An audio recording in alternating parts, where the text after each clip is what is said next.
अगर आप अंधेरे से डरते हैं तो ये कहानी आपके लिए नहीं है। वेलकम टू अनस्की स्टोरी। खिड़की हॉरर स्टोरी। रात के ठीक 12 बज रहे थे। गांव नरेंद्रपुर पूरी तरह सो चुका था, लेकिन पुराने ठाकुर हवेली की दूसरी मंजिल पर लगी वो खिड़की जाग चुकी थी। हवा बिल्कुल बंद थी, फिर भी खिड़की के पर्दे अपने आप हिल रहे थे, जैसे कोई अंदर से सांस ले रहा हो। गांव के लोग कहते थे, 12 के बाद उस खिड़की को मत देखना, वरना वो तुम्हें देख लेगी। पर आज आदित्य ने देखा, बस एक सेकंड के लिए, और वो वहीं पर एक सेकंड उसकी ज़िंदगी की सबसे बड़ी भूल बन गया। आदित्य शहर से पढ़ाई छोड़कर गांव लौट आता।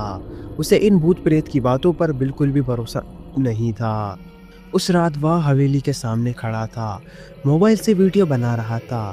तभी ऊपर से एक धीमी आवाज़ आई, देख लिया, अब तू भी देखेगा। आदित्य ने हंसते हुए कहा, कौन है, सामने आओ। और तभी खिड़की के शीशे पर एक चेहरा उभर आया, बिना आंखों के, बिना होठों के, बस काला साया। मोबाइल उसके हाथ से गिर गया। स्क्रीन पर रिकॉर्डिंग चलती रही। अगली सुबह गांव में खबर फैल चुकी थी। बूढ़े हरनाम काका ने कांपती आवाज में कहा, वो खिड़की फिर जाग गई है। 25 साल बाद किसी ने पूछा, पहले क्या हुआ था? काका ने थूक निगलते हुए कहा, जिसने भी देखा था, कोई जिंदा नहीं बचा, कोई पागल होकर मर गया, कोई खुद ही खत्म हो गया। आदित्य चुप था, लेकिन उसकी आंखों के नीचे काले गहरे साफ बता रहे थे। उसने सिर्फ देखा नहीं, कुछ उसके अंदर घुस चुका था। रात होते ही आदित्य को आवाजें आने लगी, खिड़की से नहीं, अपने सिर के अंदर से। खोल दे, बस एक बार खोल दे। वह कान बंद करता, लेकिन आवाज और तेज हो जाती। उसकी माँ ने डरते हुए पूछा, बेटा तू ठीक तो है? आदित्य ने फुसफुसाकर कहा, माँ, वो खिड़की मुझे बुला रही है। माँ का चेहरा सफ़ेद पड़ गया। उसने दरवाज़ा बंद किया, लेकिन आधी रात को घर की सारी खिड़कियाँ एक साथ खुल गईं। तीसरे दिन गांव के एक लड़के ने आदित्य को हवेली की तरफ जाते हुए देखा। वह खुद से बातें कर रहा था, बस एक बार सच जानना है। हवेली के अंदर घुसते ही हवा ठंडी हो गई। दीवारों पर नाखूनों के निशान थे। सीढ़ियों से ऊपर जाते हुए हर कदम पर किसी के रोने की आवाज़ आती थी।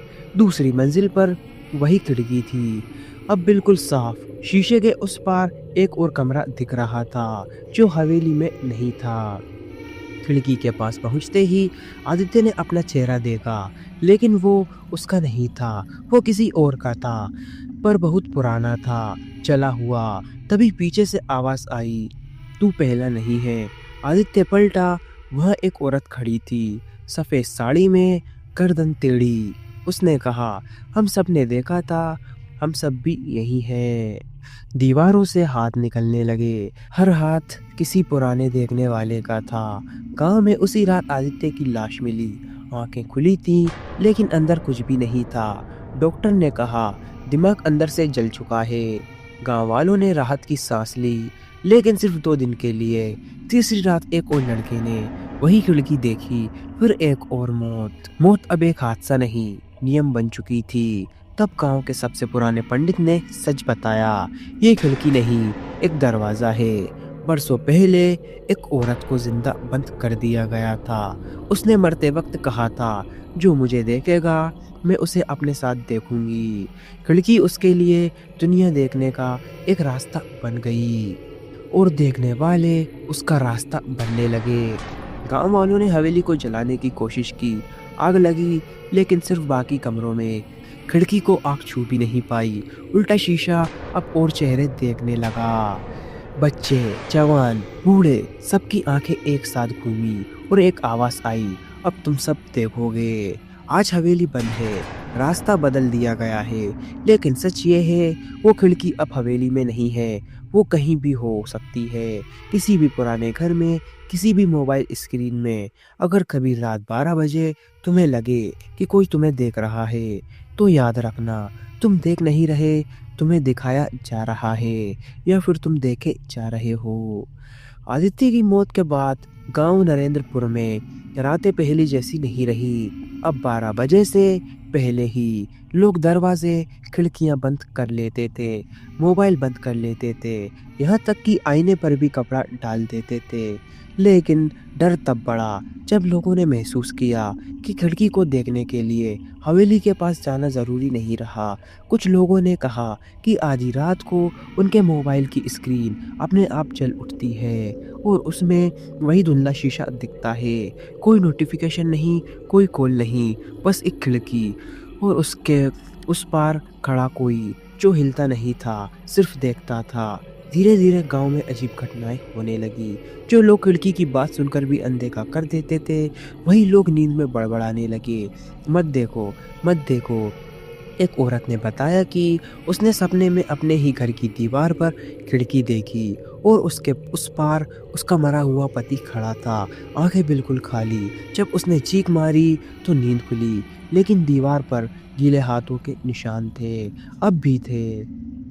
किसी ने भी उस रात हवेली की तरफ जाने की हिम्मत नहीं की, लेकिन सबको पता था कुछ वहां से निकल चुका है। पंडित ने आखिरी उपाय बताया। जिस औरत को जिंदा बंद कर दिया गया था, उसका नाम जानना होगा। नाम जाने बिना उसे बांधा नहीं जा सकता। गांव के पुराने कागज, जमीन के कागजात सब खंगाले गए।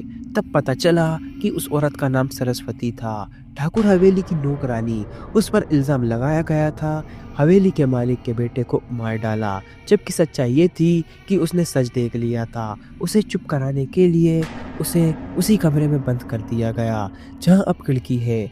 मरते वक्त उसने खिड़की से बाहर आखिरी बार देखा और उसी पल उसकी आत्मा उस शीशे में अटक गई। उस रात गांव के कुछ लोग पंडित के साथ हवेली पहुंचे।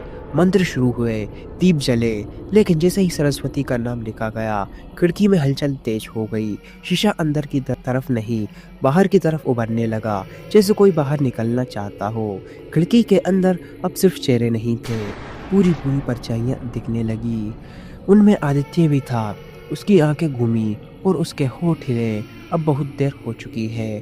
उसी पल पंडित की आवाज़ टूट गई और सारे दीप एक साथ बुझ गए। अगली सुबह हवेली गायब थी। उसकी जगह खाली ज़मीन थी, जैसे वहाँ कुछ था ही नहीं। गांव वालों ने राहत की सांस ली, लेकिन वो राहत झूठी थी, क्योंकि अब खिड़की किसी जगह से बंधी नहीं थी। आज भी लोग कहते हैं, अगर रात 12 बजे तुम्हारा फ़ोन अपने आप ऑन हो जाए, टीवी की काली स्क्रीन में कोई चेहरा दिखे, या बंद कमरे में अचानक ऐसा लगे कि कोई तुम्हें घूर रहा है, तो समझ लेना सरस्वती अब बाहर है और उसे देखने के लिए आंखों की ज़रूरत नहीं होती, बस एक पल की नज़र काफ़ी है। अनस की स्टोरी, डर वही है जहां तुम सोचते हो वो नहीं है। अगर ये वीडियो आप तक पहुंच गई है तो प्लीज़ आप चैनल को सब्सक्राइब करें और मुझे अपना छोटा भाई समझकर सपोर्ट करें, क्योंकि आपके सब्सक्राइब करने से हमें मोटिवेशन मिलता है और वीडियो बनाने में भी अच्छा लगता है। तो प्लीज़ आप लोग मुझे सपोर्ट करें। यह कहानी केवल मनोरंजन के लिए है। इसका उद्देश्य किसी भी धार्मिक या सांस्कृतिक भावनाओं को ठेस पहुंचाना नहीं है। अंत में मिलता हूं आपको नेक्स्ट वीडियो में किसी नए टॉपिक के साथ। तब तक love you so much Anas की जनता। अगर आप लोगों के पास भी कोई डरावनी या हॉरर स्टोरी है तो आप हमें इंस्टाग्राम पर डीएम करें। जय हिंद, जय भारत। अगर आपको वीडियो अच्छी लगी हो तो प्लीज़ वीडियो को लाइक करें और चैनल को भी सब्सक्राइब करके बेल नोटिफिकेशन को ऑल पर प्रेस कर दें। Thanks for your watching.